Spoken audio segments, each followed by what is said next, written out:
nós está encarregado com a cobrança de imposto. Nós temos um sistema digital que se 31 de janeiro chega e o contribuinte não paga, 1 de fevereiro sua cobrança e sua buta de nosso sistema. Então, o departamento de imposto por visa facilmente não se cumpre com o contribuinte, ou nesse sentido, o contribuinte não cumpre, não tem but ou não tem cobrança adicional.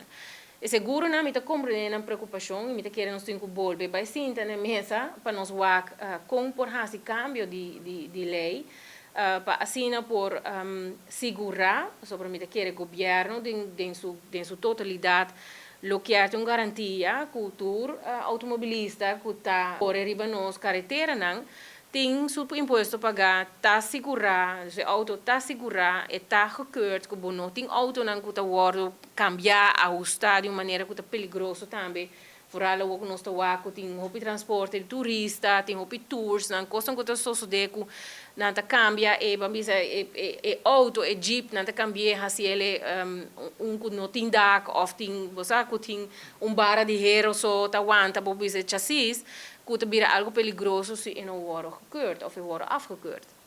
Dus me compreender a preocupação e me compartilhar a preocupação.